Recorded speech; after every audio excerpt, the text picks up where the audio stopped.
A guerra na Ucrânia gera consequências para a economia do mundo todo, inclusive a do Brasil. Por aqui, os impactos podem ser sentidos em diferentes áreas, como os preços do petróleo e do trigo. Mas, na avaliação de economistas, ainda é cedo para saber ao certo o impacto desse conflito. Após as primeiras notícias sobre os ataques russos, dólar, petróleo e gás dispararam no mundo todo. As bolsas asiáticas fecharam em forte baixa. Na Europa, Londres, Paris e Frankfurt tiveram quedas acima dos 3% ao longo do dia. A Bolsa de Moscou chegou a interromper as operações e despencou mais de 45% na mínima. Em Nova York, também nas mínimas, o Dow Jones recuou mais de 2,5% e o índice Nasdaq caiu mais de 2%. O pronunciamento do presidente americano Joe Biden acalmou um pouco os mercados. A gente está no momento ainda muito inicial desse conflito. Vamos observar com alguma atenção, para dizer o mínimo, né? Pode ter outros capítulos, né, nos próximos dias, mas está claro agora que os americanos devem abandonar os ucranianos à própria sorte, né, e não querer se engajar militarmente contra a Rússia, né, o que poderia gerar um transtorno gigante no continente europeu. A Rússia é um dos maiores produtores globais de petróleo e gás natural. Com o confronto, o barril do petróleo tipo Brent atingiu hoje a maior cotação desde 2014, alta de 7,85% a mais de $105 o barril. Com a recente desvalorização do dólar, a Petrobras conseguiu conter novos reajustes.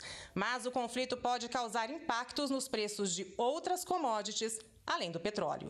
E a gente tem outros produtos que são muito importantes ali na região da Rússia e da Ucrânia, que vão certamente deixar de ser produzidos ou vão acabar tendo uma piora na produção, que vai se refletir no mercado mundial, especialmente o trigo e o milho, que são duas commodities também muito importantes para a pauta desses dois países, e eles acabam tendo uma grande parcela do mercado internacional na mão deles, né? O caso do trigo, 30% da venda de trigo para o resto do mundo acontece saindo da Rússia e da Ucrânia.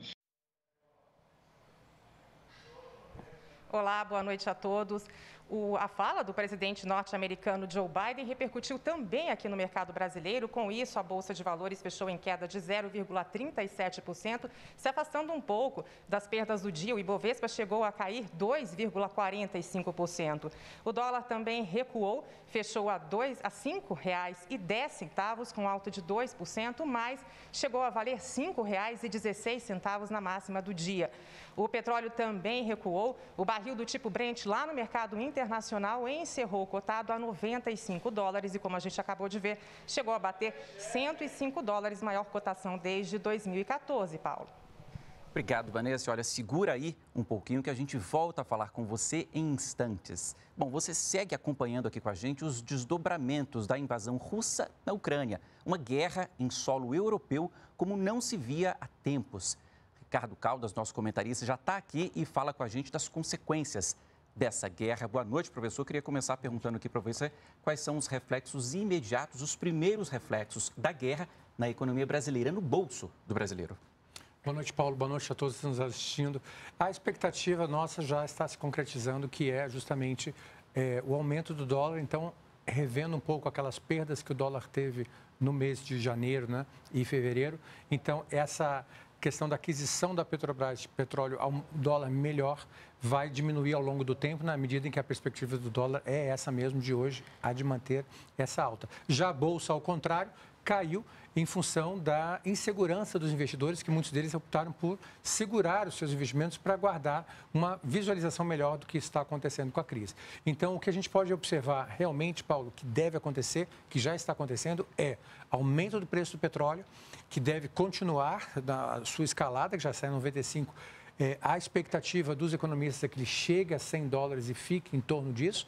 Haverá problemas de produção, como já foi mencionado. Isso também afetará a capacidade de oferta de algumas commodities, como o próprio petróleo. E isso, para algumas empresas, é bom, como a Petrobras, porque ela também exporta petróleo. Então, ela vai ter um ganho líquido com isso, as suas ações também. Agora, para os consumidores mortais, provavelmente haverá um aumento de custos dos combustíveis. Não imediatamente, mas na medida em que chegarem esses novos preços, eles forem praticados pelo mercado, e já que a desvalorização do dólar já acabou, a tendência agora é de aumento de dólar, então a gente vai perder esses aspectos positivos, e aí então a gente deve esperar já para março talvez um reajuste, um realinhamento, já que de acordo com a política de preços atual da Petrobras, ela muda o preço do barril, do petróleo, né, e do combustível que ela vende, de acordo com as variações internacionais. Ou seja, por uma questão de lógica, ela vai acabar reajustando o preço sim, nem que seja a médio prazo. Combustível, então, deve ficar mais alto. Taxa de juros tem modificação e aí modificaria financiamento, por exemplo, para pegar crédito, isso também pode ser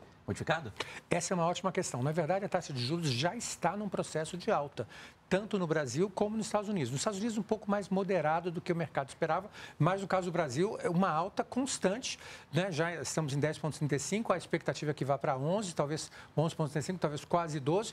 E quando isso acontecer, provavelmente na próxima reunião do Copom, os consumidores também, Paulo, sentirão no bolso, já que as compras financiadas, pagamento de cartão de crédito, tudo isso acaba indo para as alturas. Então, a melhor coisa a fazer, a melhor política é compre à vista, não faça financiamentos nesse momento, porque a taxa de juros está em ascensão.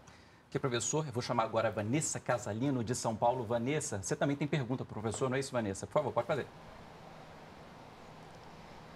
Sim, Paulo. E professor, boa noite. Bom, esse conflito militar o mais grave desde a Segunda Guerra Mundial, lembra aí um pouco o mundo bipolar, a Guerra Fria, Estados Unidos de um lado, a Rússia de outro, querendo retomar territórios, parecer de novo com a antiga União Soviética, mas o mundo agora é outro, tem outros atores. Eu pergunto, como é que fica aí esse jogo de poder? Quais são os interesses das nações nesse conflito?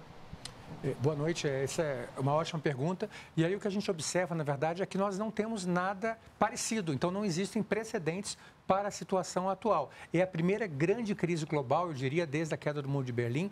E, como colocou muito bem, nós vivíamos, então, até a queda do muro, numa situação bipolar nos Estados Unidos e a antiga União Soviética. Só que agora nós temos outros atores também emergentes, como é o caso da China. Então, como é que você definiria a atual distribuição de poder no mundo? Nós temos 3 grandes atores, pelo menos, na minha forma de ver, nós temos uma situação tripolar, muita gente fala em situação multipolar, mas multipolar, na minha opinião, ela gera o entendimento de que o poder desses países é equivalente, o que não é o caso. Então, você tem países que têm realmente mais poder que os demais, e a Rússia, que inclusive foi denominada, né, de potência regional, por um presidente americano, né, pelo presidente Obama, agora ficou claro que ela não é uma potência regional e que está atuando de forma a manter os seus interesses como uma potência global, que, na minha opinião, ela continua sendo ao lado dos Estados Unidos e também da China, que hoje são os 3 grandes atores mundiais. Até falando sobre a China, professor, a China foi um dos poucos países que parece que ficou ao lado ali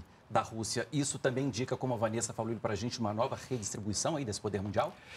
Essa é uma questão muito interessante, realmente. Na verdade, o que aconteceu? Alguns países se solidarizaram imediatamente com a Rússia, como foi o caso de Belarus, e também a Venezuela, que é nossa vizinha, tá certo? Então, adotaram uma posição pró-Rússia.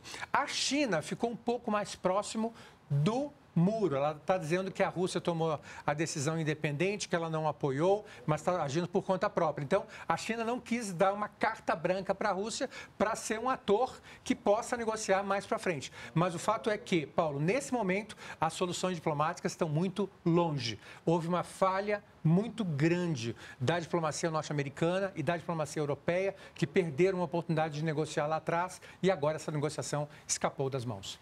Aqui, professor, muito obrigado pelas informações. Eu agradeço também a Vanessa Casalino, lá de São Paulo. Professor, te agradeço aqui mais uma vez. Você lembrou para a gente, né, essa questão aí da diplomacia, que a gente falou muito aqui nas semanas anteriores, que a diplomacia tentou, mas no fim das contas não foi possível e é uma guerra o que a gente vê hoje, infelizmente, né? Muito obrigado, Vanessa, muito obrigado, professor, muito obrigado. Até amanhã.